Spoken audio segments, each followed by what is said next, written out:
John, of course, one of the most important things to do on the road is get off to a great start, and boy, did you do that in Bozeman. Another great 3 first possessions for the game. That's 2 games in a row now. Your first 3 possessions, you've had 5 touchdowns and a field goal now, and you're doing well starting games. Well, we are, and when you start a game and you have a script and the script works, it just seems so much easier, and our guys work really hard during the week to put together the script and know the script and to execute the script, and we've been blessed that way. A couple of key things, a key 3rd and 8 conversion on that first possession, and then a couple of 4th down conversions on that 3rd possession. Yeah, we were a little more daring than maybe we needed to be, but we thought with the environment, we have opportunities, let's take advantage of it, and I really thought early in the game we did a great job of making decisions and coaching. Defense did a really nice job, especially on those first 2 possessions, really limiting Montana State to just 17 yards on their first 2 possessions. Thought we did a really good job. We started out, and it really was, I think it was the result of what happened later on in the game, and maybe as human beings we thought it was going to be a lot easier than we thought, and it surely didn't become easy. It's interesting, John, because you get up to that 17-0 lead, and then Montana State has to do something that you and I talked about last week. They don't do very often or usually very well, and that's throw the football because they were down so bad, and they end up having some success with it in the second half.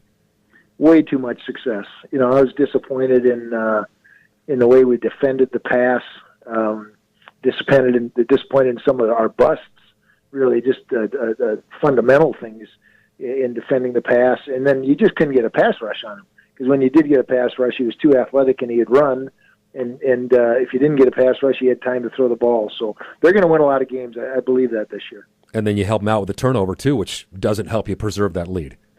Well, the turnover, yeah, without a doubt. The turnover is way down and, chance to score for us, but it's still momentum for them, and they end up marching the field. So we could have rose up, kept them to 3 and out, and maybe turned it back, getting back to the goal line, but we just didn't do that. You talked about being daring early in the game. I don't know if you were much more daring than you were. 9:23 left. You've got an opportunity to kick a field goal. It would put you up 6, but obviously you want to be up more at that point. So you decide to go back to Chase Vinatieri's wide receiver days out at Roosevelt High School. How much discussion happens before a play like that, John, and how much is it just instinct at that point you decide to call for a fake field goal? A ton of discussion. Number one, it's practice during fall camp. Number two, it's practiced a bunch during the week because we see there's an opportunity there. Coach Eck did a great job of dissecting their field goal block, PAT block. We had a field goal before that, which we could verify it was still there. And then when they ran it, it was just, the big play in that whole thing, Jeff, was getting some yards before that on 3rd and long to make it look like this was a legitimate field goal try. And we did that. We got 7 or 8 yards, and then, the rest is history. We scored a touchdown in the field goal fake. And I think it also helps that Chase had just boomed a career long before that, and so in Montana State's mind, this is a kid that's capable of making a field goal like this. Without a doubt. But prior to that, it would have been a 55, 57-yarder, so more apt to being safe and say they're going to try to fake this. So, Chase kicks. He's a gamer. I tell you what, he has some tough weeks sometimes, but come game time, he's been pretty good. And then your special teams comes up big again with Christian Rosaboom blocking a point after, which proved to be a big, big point because now all of a sudden Montana State gets the football back and they got to go for a touchdown instead of a game-tying field goal.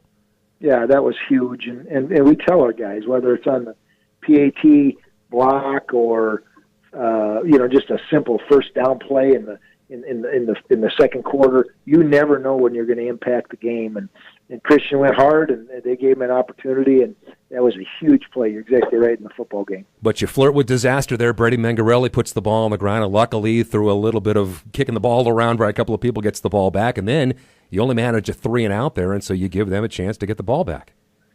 That's disappointing. That's disappointing when if you get a first down, game's over. Joke's over, and you can't get the first down. In fact, you end up in the 3rd and long because of a penalty. That's something. We didn't handle adversity. We didn't handle the challenge. We'll be better the next time around. But your defense responds well in a very, very pressure situation and keeps them off the scoreboard to end the game. Yeah, we have an advantage. We got a great punt down to like the 13-yard line. It shouldn't have been like that because it was game-win punt. So he just grabs it and kicks it, and did a great job. And then you're in the driver's seat. They got to go the length of the field with no timeouts. So it was good. Let's talk about injuries. Kellen Sulik's status. I know he didn't get to play that entire game. What's his status heading into this game this week? Kellen is questionable. Noah Urbanic is questionable. One of our backup linebackers. Jacob Brown is questionable. Tyler Weir is still out. Okay. So we've got some concerns. But again, our philosophy around here is whoever's on the field's number one, go play like a number one because we believe in you. So back home, Saturday night against Drake, a 6 o'clock game, the last non-conference game of the year, heading into a bye week before you open up Missouri Valley play. And, the Bulldogs, you jumped out early on them last year. This is a team that ended up winning 7 games last year, but they certainly have had their struggles. But you guys obviously have some things to work on in this game as well. We do, and two things. Drake will come in here and play their best football. The deal with USD, that score that got out of hand, and they lost some bounce in their step. I don't believe that'll happen up here. I think they'll come ready to play, and they're playing the number 4 team in America. It's an opportunity to put your mark nationally, really. And then we need to be ready to play better football. We need to start out the game and be ready and not look at film and say, wow, USD beat them this bad, because it's about getting better. It's not about just winning a football game. It's about getting better. If you want to be a champion in the end, you take every opportunity to get better. Well, they certainly did rebound after giving up 77 to the Coyotes, and Grant Kramer, their quarterback, really had an outstanding game last week against Southwestern College, 20 of 27, 313, and this is a guy that had some success throwing the ball against you last year. He did. He's a good quarterback. He has some good targets. He's got a huge target, and the one wide receiver's 6'4", over 230 pounds. They do a lot of things with him, and is he going to be a tight end? Is he going to motion in, or is he going to be wide? A lot like we use Dallas Goedert. So we just need to be ready. I think they have a good running scheme. They do some nice things in the blitz package. That they're in a league where they don't get scholarships, yeah. So they recruit differently than we do, but they have good players for their league. They do have 3 all-conference players back on the defensive line. Their secondary has picked off 3 passes. And on special teams, they have a block punt to their credit. So, again, they've done some things well. And, again, this is a team that did win 7 games last year. They did. And Coach Fox does a really good job with the program. They know what preseason's about. They know that if they win the conference, they have an opportunity, or they know they're an automatic qualifier for the NCAA FCS playoffs. So, every school has its own approach to the season, priorities in terms of non-conference games, and I really love getting to know Coach Fox, and I think they're going to come up and they'll be ready to play some great football. John, you and I talk a lot about business, a business-like approach, and frankly, games like this, games that you are favored and games that you should win, you have to take care of business at home in games like this. We do.